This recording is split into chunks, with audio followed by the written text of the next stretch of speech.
All right, good morning, everybody. Good morning. It is Wednesday. All right, today, God offers comfort to all. 2 Corinthians chapter 1, starting at verse 3. All praise to God, the Father of our Lord Jesus Christ. God is our merciful Father and the source of all comfort.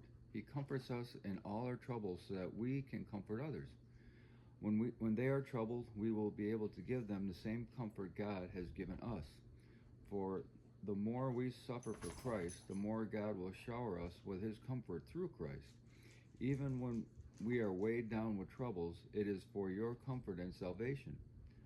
For when we ourselves are comforted, we will certainly comfort you. Then you can patiently endure the same things we suffer. We are confident that as you share in our sufferings, you will also share in the comfort God has given us. That's just a part one for this particular section. Not a commentary for that. Many think that when God comforts us, our troubles should go away.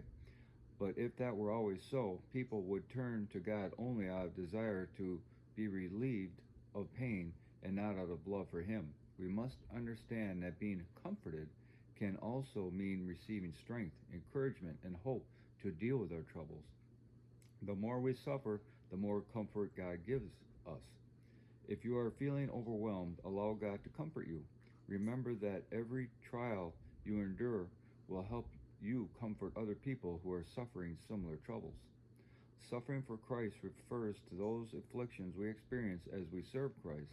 At the same time, Christ suffers with his people, since they are united with him. In Acts chapter 9, verse 4 and 5, Christ asked Paul why he was persecuting him. This implies that Christ suffered with the early Christians when they were persecuted. Paul had a radically different view of suffering. Suffering, especially trials and discomfort associated with the advancement of Christ's kingdom, is God's way of allowing Christians to become more like Jesus, to suffer for the gospel just as Jesus suffered for it.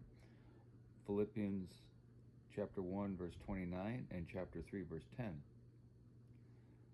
Peter agreed with Paul. Christians should rejoice when they suffer, for in their own suffering they will in some small way experience what it meant for Jesus to suffer for their sins. 1 Peter chapter 4 verse 12 and 13. In addition to drawing people closer to Christ, suffering can also help them grow in their faith. God uses suffering to improve his people and shape them into better Christians.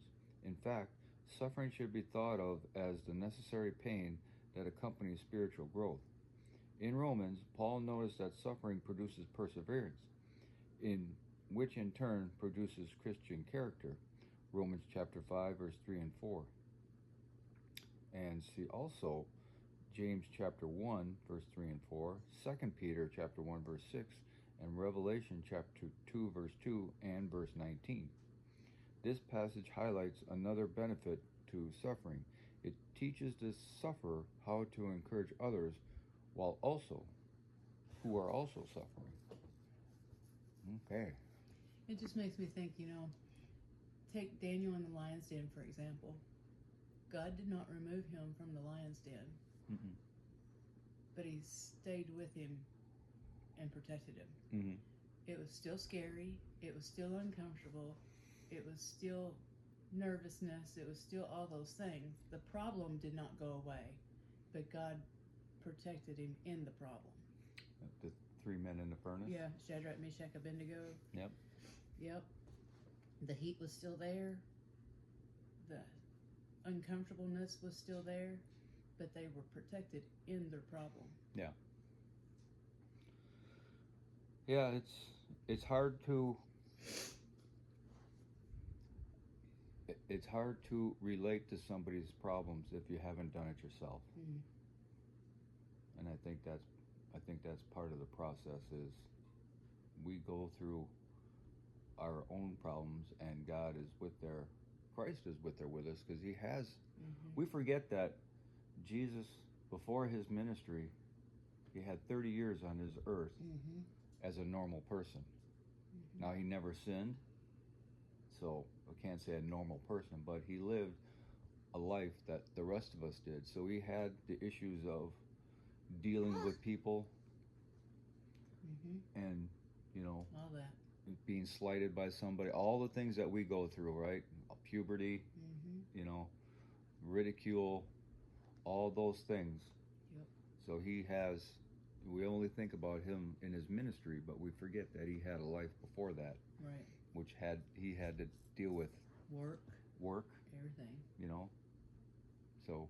And I don't know if construction workers back in Jesus' time were like the notorious stereotype of construction workers today, but he was in the construction field. Yeah. You know, so you got to just think about construction today and the work that's involved in the weather and the environment. It's hard work. Yeah. Just being let down by your friends and family. Yeah. You know, somebody says they're going to do something or not do something or whatever. Oh. And sorry, Cooper started the remote. Sorry. And so that's what I think that's what that means. He has suffered. Right. Not only in his ministry but before that, so he knows exactly what we all go through every day. Yep. So and he's there, and then he relates.